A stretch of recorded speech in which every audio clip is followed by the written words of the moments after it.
మరోసారి జలదిగ్బంధంలో 100 పడకల ఆసుపత్రి.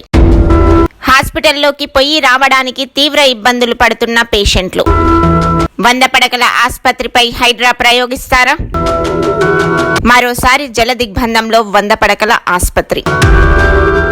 గత ప్రభుత్వంలో నిర్మించిన 100 పడకల ఆసుపత్రిలో అత్యవసర సౌకర్యాలు కాకుండా పోయి రావడానికి రోడ్డు లేకపోవడం, పక్కలోనే ఉల్లివాగు కాలువ ఉధృతంగా ప్రవహించి వర్షం పడ్డ ప్రతిసారి హాస్పిటల్ ప్రాంగణమంతా నీటిమయం కావడం చూస్తూనే ఉన్నాం. హైదరాబాద్లో హైడ్రా ప్రయోగించిన కాంగ్రెస్ ప్రభుత్వం ఇప్పుడు 100 పడకల ఆసుపత్రి విషయంలో కూడా అదే పంతా అనుసరిస్తుందా అని పలువురు ప్రశ్నిస్తున్నారు. కొన్ని రోజులుగా ఎడతెరిపి లేకుండా కురుస్తున్న వర్షాలకి కాలనీలన్నీ జలమయమయ్యాయి. నీళ్లన్నీ కాలువల నుండి ఉధృతంగా ప్రవహిస్తున్నాయి. ఈ రోజు తెల్లవారుజామున మొదలైన భారీ వర్షానికి 100 పడకల ఆసుపత్రికి మరోసారి నీళ్లు పోటెత్తాయి. హాస్పిటల్ ప్రాంగణమంతా నీటిమయం. లోపటికి పోవడానికి గాని రావటానికి గాని వీలు లేదు.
కాళ్ళు నొప్పి ఉందంట, నీళ్ళకి వస్తే కాలు ఎక్కువ కాదా?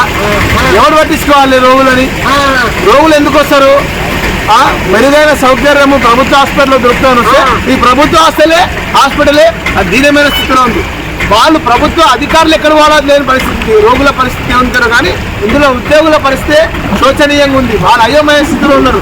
రోగుల బాగోగులు కానీ ఆరోగ్యవంతమైన అధికారులే లేరు లోపల. అట్లాంటి పరిస్థితి రోజు ఈ 100 పడకల. నమస్కారం, నా పేరు శ్రీనాథ్, భారతీయ జనతా యువ మోర్చా జిల్లా నాయకుడిని. ఈరోజు జడ్చర్లో రాత్రి నుంచి కురుస్తున్న అతి భారీ వర్షానికి ఇక 100 పడకల హాస్పిటల్ అందరికీ ఆరోగ్యదాయకంగా ప్రసాదించే ఈ 100 పడకల హాస్పిటల్ ఇది ఆరోగ్యం లేని స్థితిగా వెళ్ళిపోయింది. దీనమైన స్థితిలో 100 పడకల హాస్పిటల్ ఉంది. ఆరోగ్యం లేని వ్యక్తులు, ఆరోగ్యం లేని ప్రజలు దీన స్థితిలో ఇక్కడికి వస్తుంటే ఈ 100 పడకల హాస్పిటల్ దీన స్థితిలోకి వెళ్ళిపోయింది. దీనికి కారణము ముందున్న గవర్నమెంటా, బీఆర్ఎస్ గవర్నమెంటా, ఇప్పుడున్న కాంగ్రెస్ గవర్నమెంటా?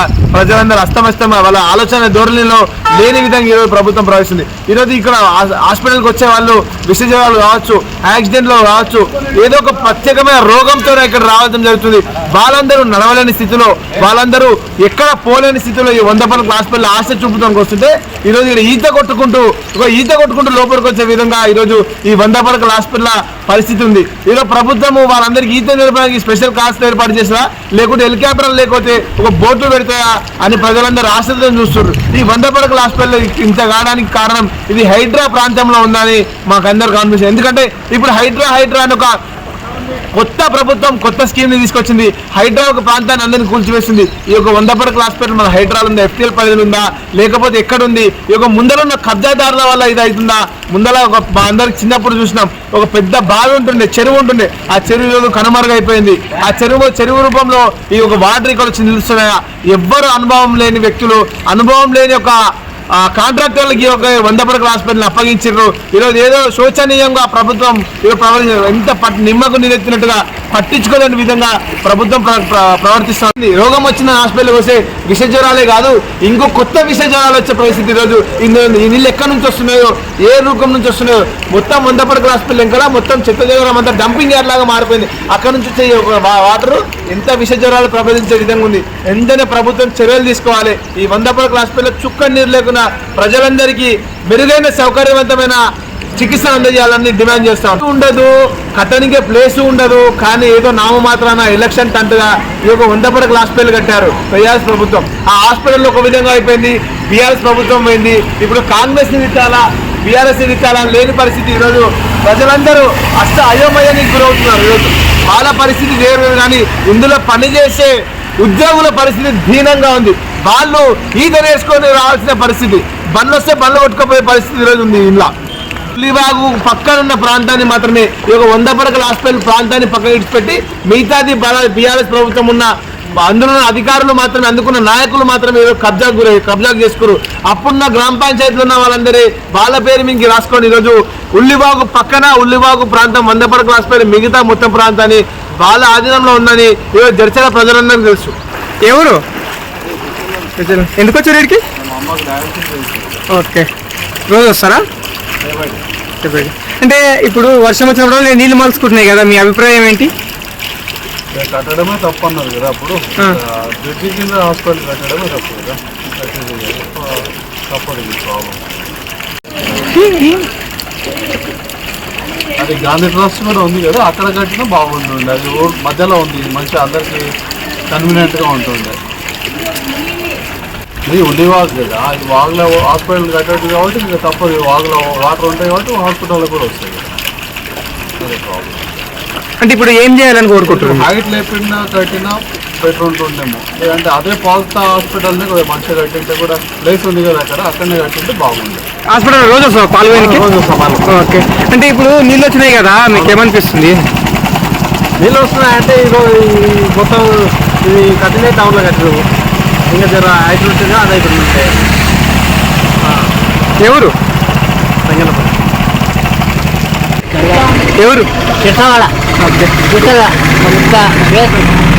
ఇట్లా దవాఖాన హాస్పిటల్ బాగా భూమి కింద మొరం అంతా కొట్టుకుపోతుంది. ఇల్లు మునిగింది, రానికి పోనీకి వస్తలేదు. చాలా మునిగినాయి, అల్లు మొత్తం మునిగిపోయింది. పోనీకి వస్తలేదు, రానికి వస్తలేదు. అల్లనే మునిగినాం, రానికి వస్తలేదు. ఎవరు? రెగ్యులర్గా వస్తుంటారా ఇక్కడికి? పాప కోసం వచ్చారా ఇప్పుడు? తెలియదు, ఇప్పుడు చిన్నపిల్లలు మధ్యలో పడిపోయినా కష్టమవుతుండే కదా. ఏం పేరు? ఓకే, అంటే ట్రీట్మెంట్ కోసం వచ్చారా? ఓకే, అది ఇప్పుడు నీళ్ళు నిండుకున్నాయి కదా, ఏమనిపిస్తుంది? చాలా ప్రాబ్లం అవుతుంది. ఇప్పుడు ఆటో లోపలికి రాకపోతే ఎంత కష్టం అవుతుందో, నడుచుకుంటా రావాలంటే. ఇంకా బాలంతలు ఇంకా అదే ఇక్కడ రోడ్ మీద చూసి ఇంకున్నాయని తెలియదు అసలు, మొత్తం బ్లాక్ అయిపోయింది. Good morning. ఇప్పుడు మనము ఇక్కడ ఉన్నాం కదా, ఏరియా హాస్పిటల్ జడ్చర్లలో ఉన్నాము. ఇది 100 పడకల ఆసుపత్రి అని చెప్పేసి కట్టిన తర్వాత చిన్న వర్షం పడితే నీళ్లు కంప్లీట్గా మనకి లోపలికి వచ్చేస్తున్నాయి. ఇప్పుడు మనం చూస్తున్నాం కదా, ఏదైతే జనరల్ వార్డు ఎంట్రన్స్ లొకేషన్ ఉందో, జనరల్ వార్డు ఎంట్రన్స్ లొకేషన్ మొత్తం కూడా జామ్ అయిపోయింది. ఇక పేషెంట్లు రావడానికి పోవడానికి తీవ్ర ఇబ్బందులు ఉన్నారు. ఇక్కడ జనరల్ వార్డు లొకేషన్లో మనం ఇప్పుడు ఇక్కడ కూడా ఫుల్ వాటర్ జామ్ అయిపోయింది. ఎక్కడక్కడ అసలు పేషెంట్లు రావడానికి కానీ పోవడానికి కానీ తీవ్ర ఇబ్బందులు అవుతున్నాయి. ఇంకా వచ్చిన వాళ్ళు మాట్లాడదాము. ఇప్పుడు ఒక పర్సన్ వస్తూ ఉన్నాడు. ఓకే, క్యాన్ है मैं? रुको क्या नाम है? जहांगीर. डेली आते हैं? చాలామంది మనం ఒకరిద్దరు పేషెంట్లతో మాట్లాడించే ప్రయత్నం చేశాము. ఇక్కడ చూసిన ఒక దగ్గర ఒక నదిలాగా, ఇప్పుడు యాక్చువల్గా ఇది అక్కడ నిలబడ్డారు, అక్కడ పర్సన్ నిలబడి అక్కడ మాట్లాడుతున్నారు. ఇది ఉల్లివాగు వస్తుంది, ఉల్లివాగు ప్రాంతం వస్తుంది. ఉల్లివాగు కాలువలో వాళ్ళకి హాస్పిటల్ కట్టడం వల్ల చాలా ఇబ్బంది అవుతుంది.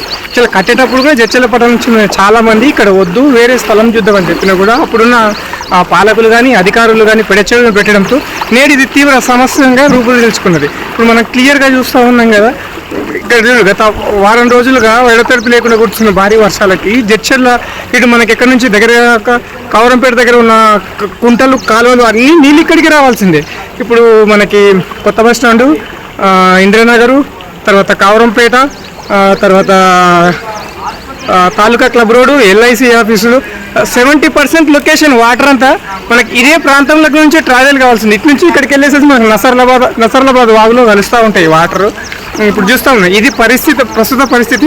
ఇది వాగుల హాస్పిటల్ కట్టడమే ప్రథమ తప్పుగా మనం గుర్తుంచుకోవచ్చు. ఇంకోటి దీనికి సరైన రోడ్డు సదుపాయం లేకపోవడం కూడా చాలా మందికి దీని మీద తీవ్రంగా విమర్శలు చేస్తూ ఉన్నారు. రోడ్డు సదుపాయం లేదు, వచ్చిపోవడానికి సరిగ్గా ఎగ్జిట్ లేదు. ఇప్పుడు ఇంత పెద్ద వాగులో వాటర్లో ఒక పేషెంట్ కనుక ఎమర్జెన్సీగా రావాలంటే ఎలా వస్తారు? ఒక బాలంతలు కానీ లేదంటే ఏదైనా ఇష్యూ ఉన్నది. ఇంకొకటి సీజనల్ డెంగ్యూ ఫీవర్తో వచ్చే వాళ్ళు చాలా మంది ఉంటారు. ఊరికి దూరంగా ఉండే ఒక పని అయితే ఇక్కడికి ఆటోలు రావడానికి కూడా విముఖత చూపిస్తూ ఉన్నారు.